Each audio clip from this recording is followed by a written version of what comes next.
Gray, it's great to be here. It's my first visit in Poland, and I really appreciate you and the MasterBorn team creating this opportunity for me to visit and to learn more about the business. And we're 6 months into a relationship here with me as an advisor, and it's been an awesome experience so far. Yeah. Well, thanks, Brant. Really appreciate you coming over to Poland and making the trip. I think it's really important to see the company from the inside, and it's a great opportunity to introduce you to the team members. You've met them all on video calls, but spending time with them in person is really important. I think it fosters a deeper level of communication. So really appreciate your willingness to come visit us here in Poland, and your role with us as a strategic advisor has been really helpful to me as we bring a new perspective to the team. And it's not just me, telling them. I think they get tired of listening to me sometimes, but having another voice with experience and with some of the things that you've been through in the tech world, really, it's important to us, and it's part of our growth strategy. So great to sit down with you and talk a little bit about MasterBorn. Yeah, I'm excited to have this conversation. I'm ready to ask you a bunch of questions about the business. So, all right, you ready? Good. I love talking about MasterBorn, so all right, bring it on. Brant, we've known each other for, I think, almost 15 years now. Yeah. So what do you remember about how we started working together? Gosh, let's see. That would probably be, 2008? 2009, 10. 2009, 10? Yeah. I think our first meeting was at a Christmas party or holiday party for the company. But yeah, at the time we were both, we were building a great company, long before you started MasterBorn. Yeah. And that was a great time. We learned a lot of lessons on how to build a culture, how to build a team, what makes a great product, right? A product that serves a need in the market, and that customers know that they want and didn't know how to build themselves. Yeah. And I think that's certainly translated to what you're doing now at MasterBorn. Yeah. I remember my first job in tech was working at your company. And I just remember that those years were really formative for me. I really learned about how to, rapidly scale a company, find, like you said, find product market fit. And it was really a privilege to learn from, so many great folks back in Austin that we, built a great team. And for me, I was a spectator, and it was great to learn. And I just remember, you setting the example. So it was really great. And it's really special to me to, have you here at MasterBorn.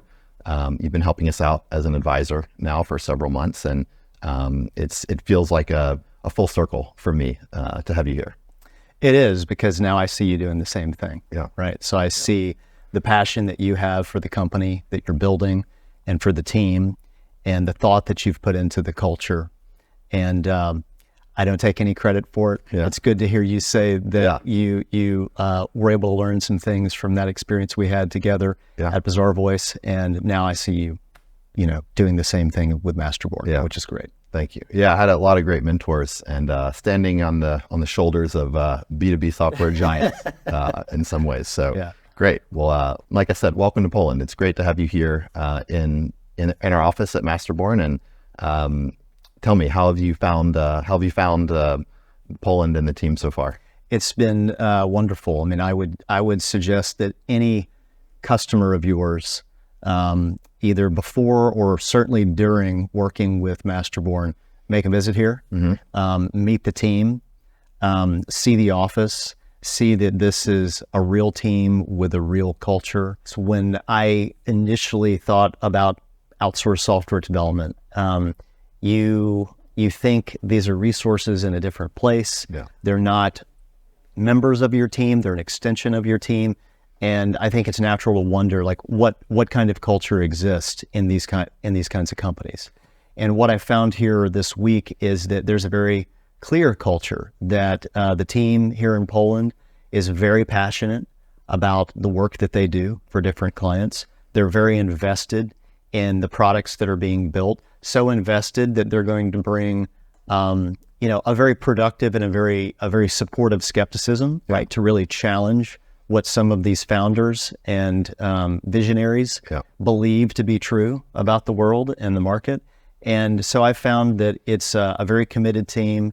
It is a real team, right? It's if I were running a company that were using MasterBorn, I would feel like, although they're in a different place, this is a team that's truly invested in what I'm trying to accomplish in building a business. I've also just found being here in Poland to feel a lot more natural. It doesn't for anyone who hasn't had the experience of working with a partner internationally. I think it's fair for them to wonder, like, how natural is that relationship going to feel?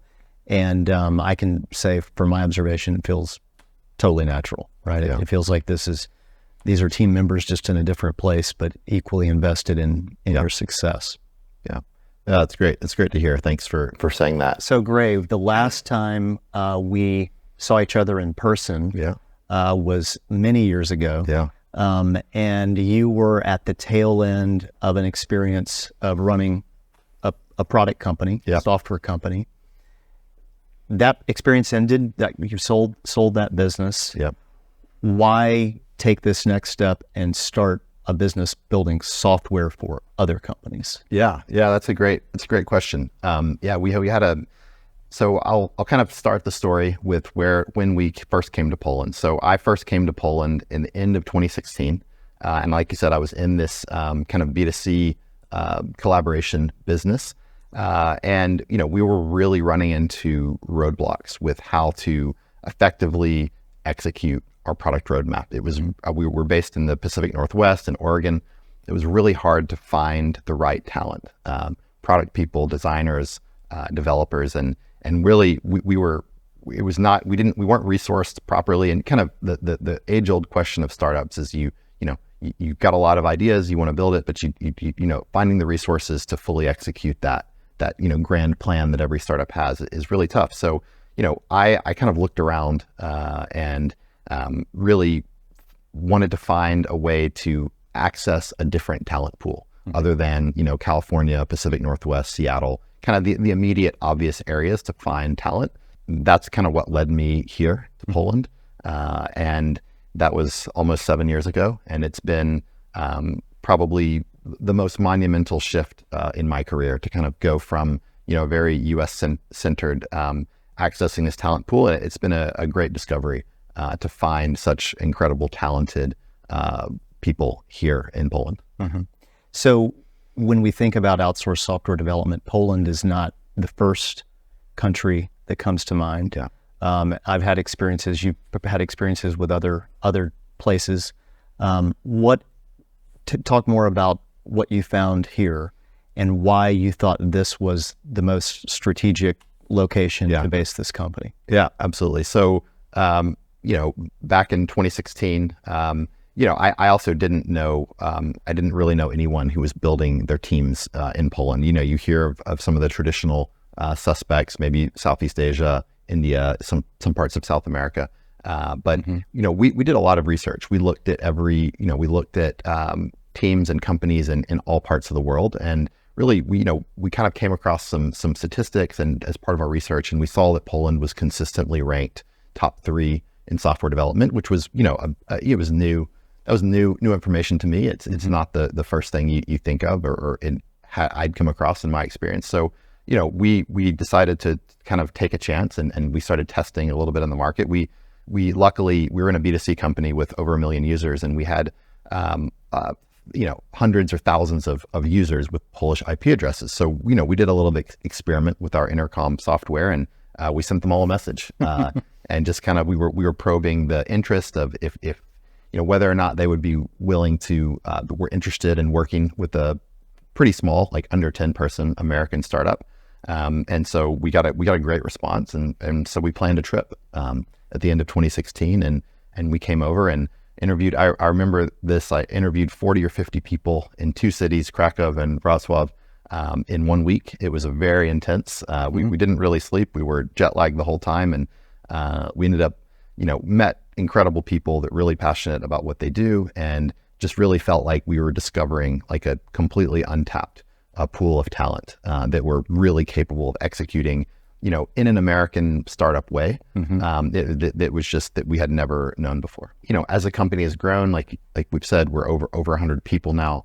A lot of my work is, and as we've hired more leaders and as the culture has really taken a life of its own in Poland, one of the natural steps for us and personally for me, my family and I are moving back to the United States, to Nashville, Tennessee, which is my hometown. And we're really excited about a new chapter for MasterBorn, opening a U.S. office for the first time, where I feel like we're kind of coming back, like as an expat leaving the U.S. And living in Europe for 5 years. Now we're completing the circle. We're bringing the company back to the U.S. We've had several U.S. employees for the last 3 or 4 years, and that's been great. But I think having a headquarters in the U.S. And more of my time will be spent with our clients and having a place for them to come. We love hosting them in Poland, but I think having a separate place and a center of gravity for the company is the next step for us. So as Americans, we know that many people come to the U.S., immigrate to the U.S. for opportunity, and Silicon Valley and the technology industry is full of those people, and they've created some amazing businesses. You've had the opposite experience of leaving the U.S. to start a business. Can you talk about how that's been unique and different? Yeah. I feel like the planes going the other way are less full. It's kind of the typical experience is for people coming. That's the story you hear about people coming to the U.S. and working in tech or starting companies. And for me, I think it goes back to the unique challenge, partly structurally of the tech and talent and economic market of the U.S. I think it's in some ways it's a victim of its own success. Like the supply and the talent pool in the U.S. is often, monopolized by the largest, most successful tech companies that are able to kind of, attract talent with huge amounts of money and corporate profits. And that's, I think that has, like I said, it's a victim of its own success. And as my personal experience, in order to build and execute the product roadmap of my company in a resource-constrained environment and in an efficient way,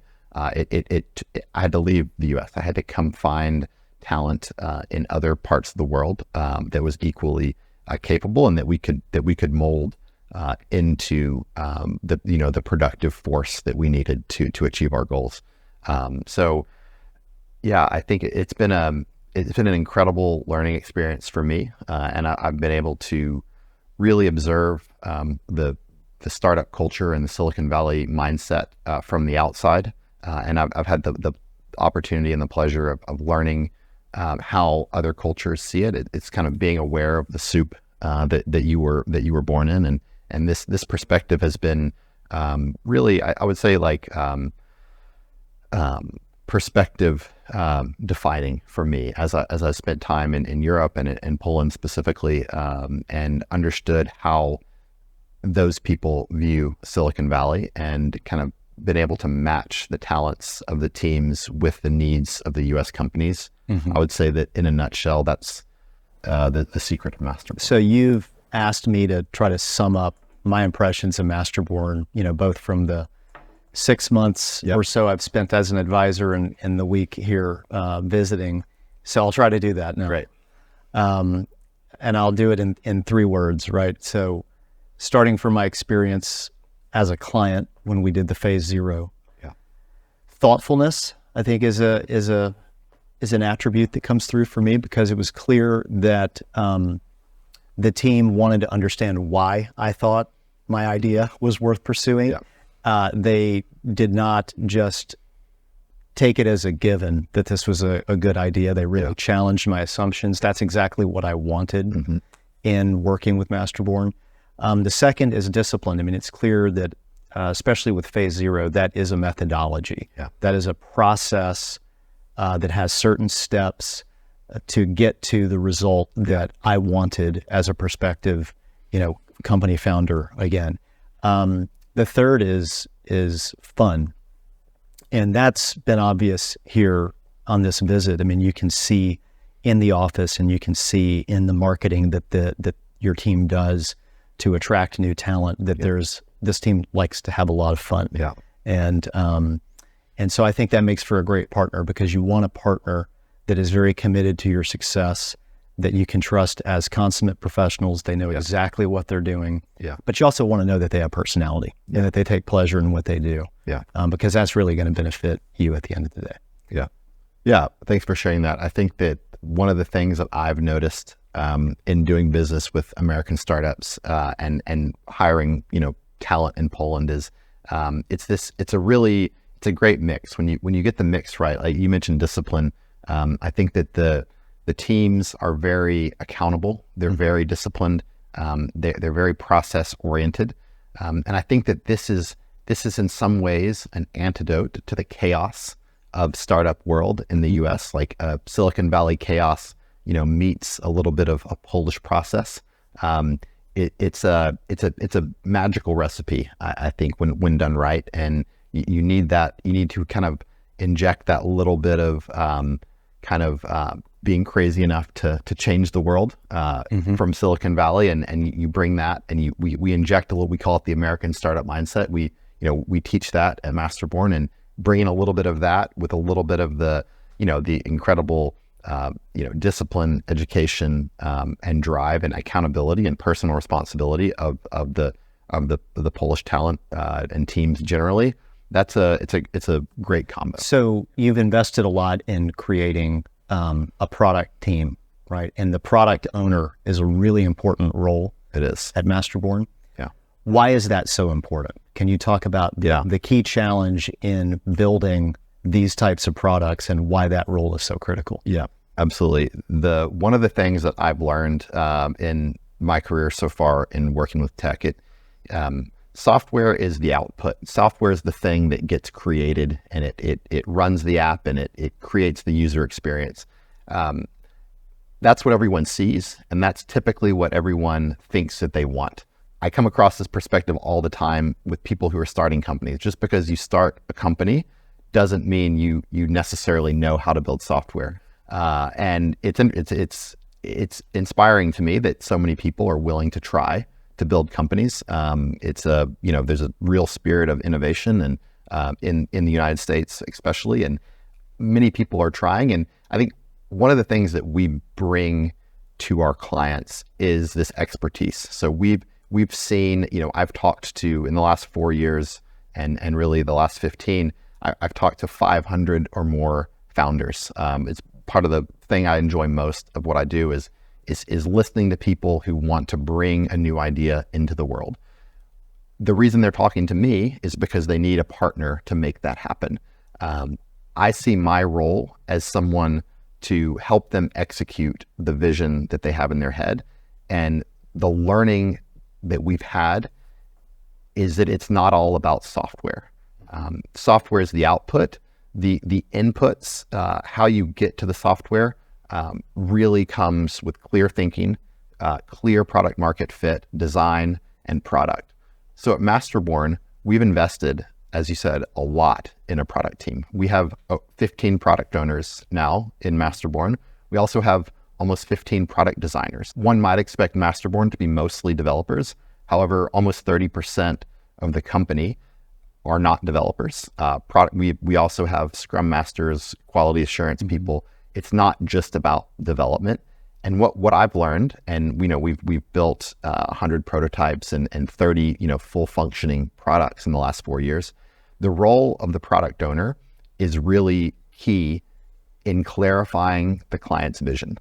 And efficiency is incredibly important to me. It's one of the values at MasterBorn, and I would never waste my money. I've actually done it before. I've had experiences before where I have spent, 10 years ago, the first experiences I had of building software, funding it myself or as part of the company I was working for, I've seen it go wrong many times. And reflecting on those experiences, it always starts at the beginning with a lack of clarity of the vision. And refusal to test product market fit. We all want to believe that our ideas are wonderful and that nothing could be better than what we came up with and what we want to bring to the world. But I think that the function of the product team at MasterBorn is really one that brings clarity and efficiency, two of our values at MasterBorn. And it's really important because we don't want to spend expensive development resources building something that isn't fully thought through. We always, I use the maxim, measure twice, cut once. Sometimes we measure 5 times, but I won't let a client go into development. It's just something we don't sign up for without having we usually say, a clickable prototype that's tested. And there's so many more things you can do, and you can move so much faster before you start coding. The role of the product team, product design, and product owners is really to help really flesh out and pull out of the client what they want to build. And the reason we stick with it is because it makes the development process so much more efficient. It sometimes cuts it in half or even more. When you have that clarity in the beginning, the development becomes more execution focused. Then you're not asking the developers to get in the client's mind. And so we're kind of solving for that up front. And so the developers can be free to solve the complex technical problems and to implement in a much nicer, much cleaner way what the client wants. So you've taken that idea and you've productized it, so to speak, in the phase 0 service. And I have experience on the client end of working with MasterBorn for a phase 0. Can you talk about phase 0 and why you would recommend that any client, whether they're a founder with just an idea to someone that's already built a product and is wondering where to go with it, why does phase 0 apply in either of those situations? Absolutely. So in MasterBorn, we've described it as a service business. It is a service business, but in some ways it does kind of evolve into a product company. And we essentially have 2 offerings. We have a phase 0, which is a 4 to 12 week process of clarifying an idea for a client, creating a clickable prototype, creating user stories, having a near, letting a client and their potential users experience the product, see the vision in real life, and that's really important for us. So we consider that the only way to start a successful software build. That's one of the products that we offer. The other one being really the execution focus, the full squad. This is the product owner, the designer, the front end developers, the DevOps, the back end, the QA, the Scrum Master. That's the full squad, and that's the core of what we do. But the phase 0 is really the other offering, and that's a filter for us. Like that's a filter to find the right clients, to make sure that they are willing to invest the time and the thought into building a successful product. And often the result, this is an example of how we're not so attached to forcing a client into a software build. For example, in your experience, when you had an idea of a software product that you wanted to bring to market, really the outcome of the phase 0 was a decision not to pursue the idea further. So we see the phase 0 as an instrument to help our clients be more efficient with their resources. Had you been less experienced with building software and you had a great idea, possibly your self-belief and possibly your funding sources might have allowed you to just start building the idea. Right. We don't want to do that with our clients. We don't want to be in a position where the client is trying to solve a product market fit with software.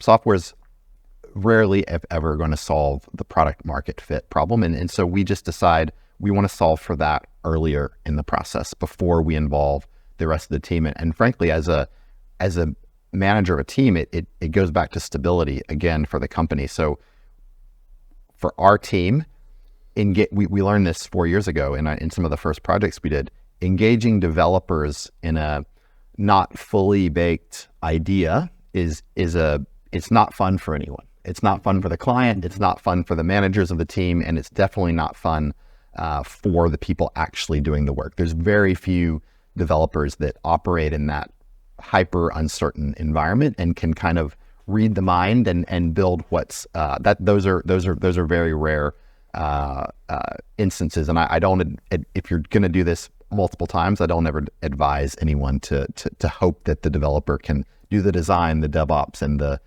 the front and back end all at once. So those are the two products that we offer, and the phase zero is like I said, but the efficiency is really important. And often the result of a phase zero, whether it's a solo entrepreneur, someone who's raised a seed round, or a letter round, or even a large developed company, I highly recommend the phase zero process before you start any kind of software development, just because you might get the answer. And we're not afraid for the answer of the phase zero, like in your case, to be that maybe this isn't the idea that I want to pursue right now. It might not be worth building software to support this value proposition. From my past experience, outsourced software development has a bit of a mixed record, right? Kind of a stigma. Right. I think if you've been in the industry long enough, you are certainly familiar with not so positive stories of how those partnerships can go. And so I think your intent from the beginning to build not another software house, I think that intention alone is really powerful. And I see the culture that MasterBorn has built and the cultural values, and I see that in the work that the team does. And I think that through your leadership, Roddick, and the rest of the team, you're really trying to build a true business partnership with clients. I know from my brief time as an advisor that who you sign up as clients is really important to you. It is. And there's sort of a mutual qualification, I guess you would say. Like, you want a client that believes that you're the right partner, but you want to believe that that client is the right partner and can show the right amount of trust. Yeah. I don't know if that answers that question. No, it's great. I think when we think about really there's two sides to the business. When I think about it, there's the promise that we have to our employees and the promise that we have to our clients. And picking the right clients for MasterBorn, I know we're a service business, so you might assume that we take any client that we can get. The truth is, we are quite selective. Through a few experiences in the beginning, I really honed my focus on who the right partner with MasterBorn is and who we want to do business with. We've had the luxury from the beginning of being able to carefully choose our clients. And for me to personally to get enjoyment and the satisfaction of working with clients, it's important that there be really a win-win with the client. I want to work with people who we're delivering tremendous, I usually say 10x value. It's really important to me that we're working with clients who, as you said, value what we do. Some people are just looking for an outsourced partner. Those are people that we usually will refer to our colleagues or other people we know. We don't want to be another software house. We don't want to be your second or third choice as a vendor. We want to be a partner. We want to be a long-term partner. Our whole team takes a really strong amount of accountability. Most of our projects, I would say the shortest project, maybe a phase zero, is 3 months. Most of the projects are 6, 12, 24, even longer. Once a client really feels that value and feels that the MasterBorn team is part of their team, it goes back to the idea of stability. We want to solve for stability with our clients and with our employees. So we don't move people around. Like we really like to have people get into a product and get into the team of our client. We want to be, like I said, we want to be a partner. We want to drive tremendous value for our clients. And a lot of that is done on the front end when picking the right partner. Like I said before, trust is really important. Stability also in the client. So we don't want to pick clients who are, who don't have that sense of stability. I think that it triggers a risk aversion in me when clients aren't clear about what they want. Sometimes we don't want to sign up for impossible problems. And so we do a lot of filtering. We work with our clients very closely in the beginning in order to kind of make sure that there is the right fit. And we will very quickly, just like our employees will push back with our clients on ideas that they don't think are, or they're free to give their feedback like a good partner would.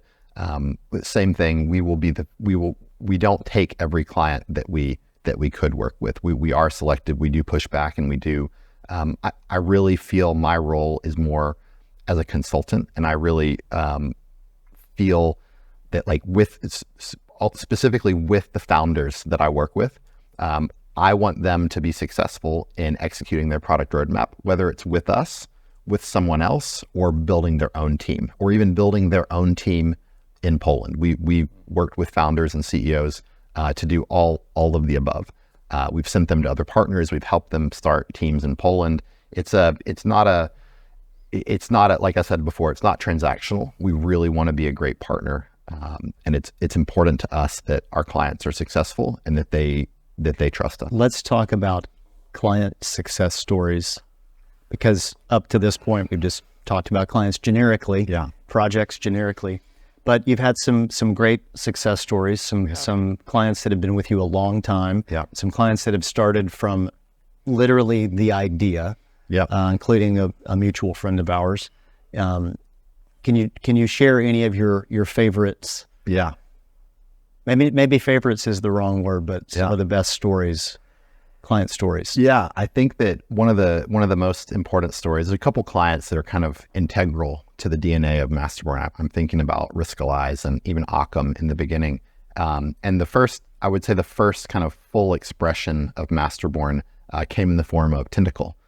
Your close friend Matt Combs, who's also had the pleasure of visiting us here in Poland. Matt was one of the first people to trust MasterBorn fully with his product. So Matt is a multiple time founder, had some very successful exits in his career, and really knew how to build a company, how to build software.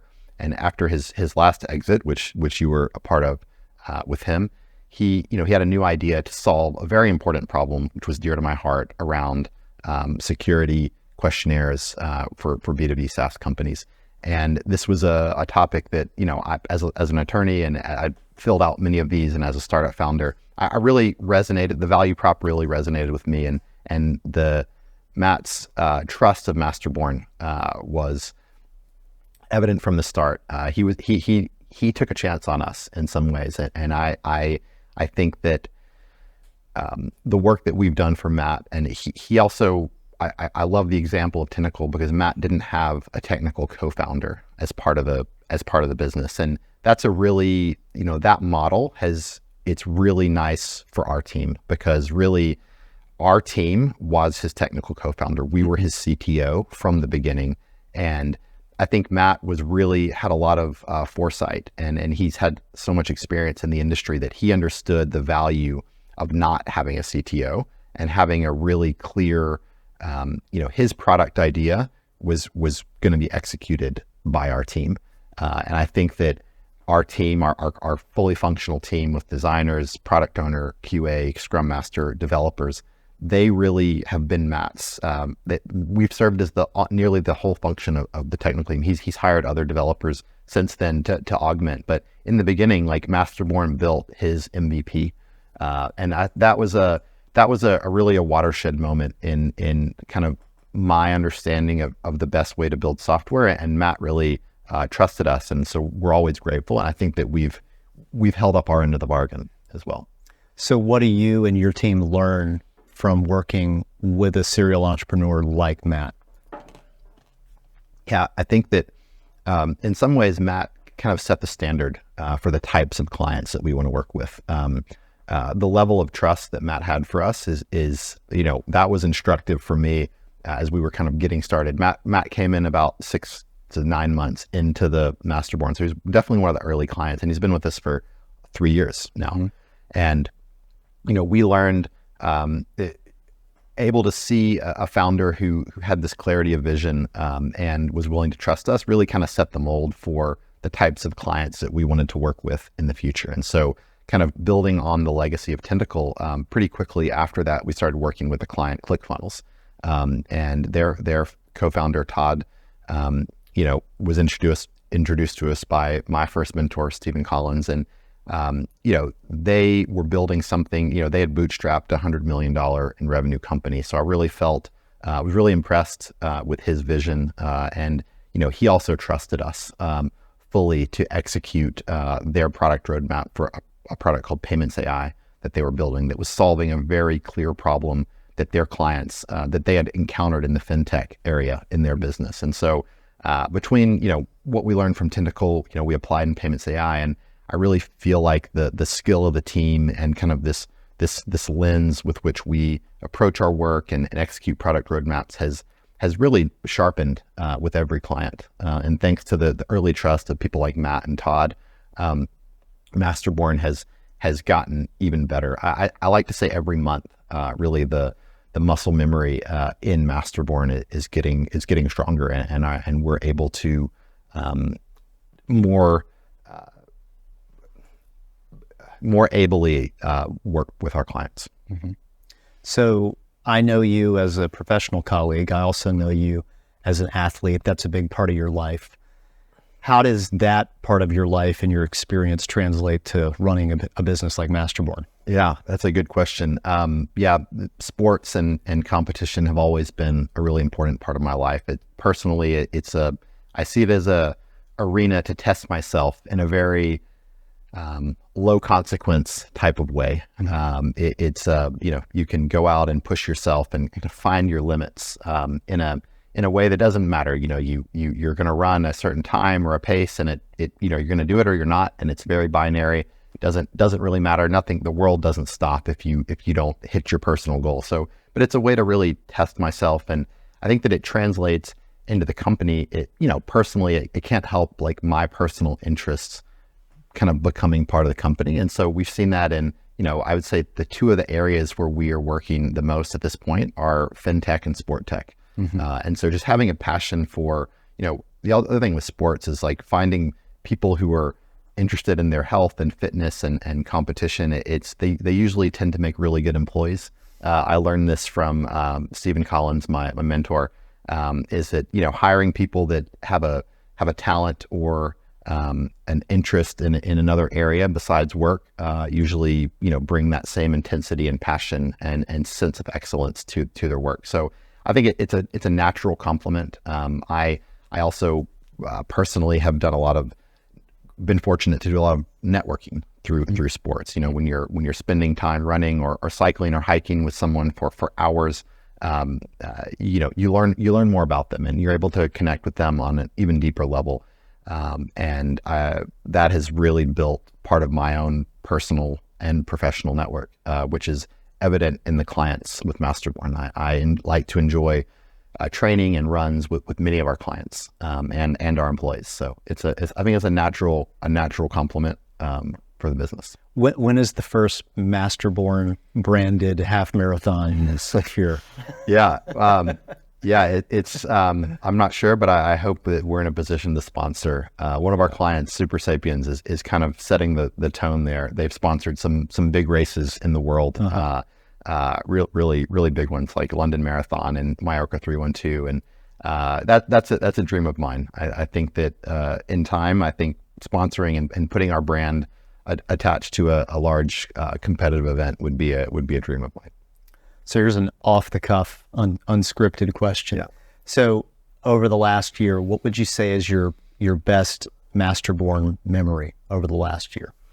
A lot has happened over the last year, a lot of growth. A lot has happened over the last year. I think for me, what I get the most pride and satisfaction of as the manager, as the CEO of MasterBorn, is hearing our clients compliment me and our team. I really believe in the idea of like the reflected glory. The team is the one doing the hard work. I say this sometimes to people in the company, but I always aspire to hire people much more talented than I am. There's no way that I could do any of the work that our team does. They're incredibly talented in their respective fields. But I take a huge amount of satisfaction in putting these people together to achieve something great for a client that exceeds their expectations. So whenever I hear a client tell me how satisfied they are or how impressed they are with the team or an individual, that feels really good. And I love sharing that feedback with the team. And it, you know, it's a real pleasure. So I would say that every time, I'm having the opportunity to talk with a client about our team or how they've exceeded their expectations, like that makes it all worth it for me. So over the next year, you've got a move, you've got more growth for MasterBorn. What are the top goals that you have for the business over the next year, 2023? Yeah. In 2023 and 2024, I think continuing stability is really what we're solving for all the time. That's personally, like, it's important for me. We've never had the ambition to just, be as big as some of these behemoth software providers like SoftServe or something. We don't want to hire thousands of people. I think we love doing a great job in the niche that we're in. One of the things that we've been working on and kind of speaking to this culture of developing talent, one of the ways that we hone the skills of our employees so that they can do better work for the clients and grow their own skills and turn them into entrepreneurs of the future is our internal projects. And in the last 2 years, when you're building software for other people, we've seen it all. We've seen the good, the bad, and the ugly of product ideas, of execution, of teamwork with our clients. And so we really get to learn from all of it. So we get a lot of repetitions, kind of learning from our clients, strengths and from their mistakes. And you can't help, when you're building software all day, designing it, kind of going through these creative exercises, you can't help but have a few ideas of your own. And inside of MasterBorn, partially from the problems we're solving internally as a business in Poland, whether it's on the finance side or the accounting side, we have some internal projects. And from my personal experience, we have a project called Grand Fondo Rank that really was born out of my personal desire to have more data and analytics around my passion, which was bike racing in Europe, which is a large, millions of people are racing bikes in this way in Europe. And so, we've built these projects internally, partly because as a way to hone the skills of our team, sort of as practice projects, but some of them have taken on a life of their own.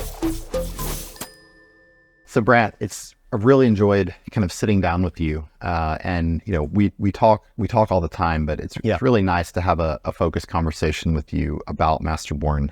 It's really an honor for you to be interested in what we're building at MasterBorn from me, and I really appreciate all that you've brought to the company and your experience and your ability to mentor our team. It's really fits into what's important. Like I recognize that I can't give the team everything they need. And so part of our strategy is to bring in, people like you who have different experiences even than I have and let the team learn from them.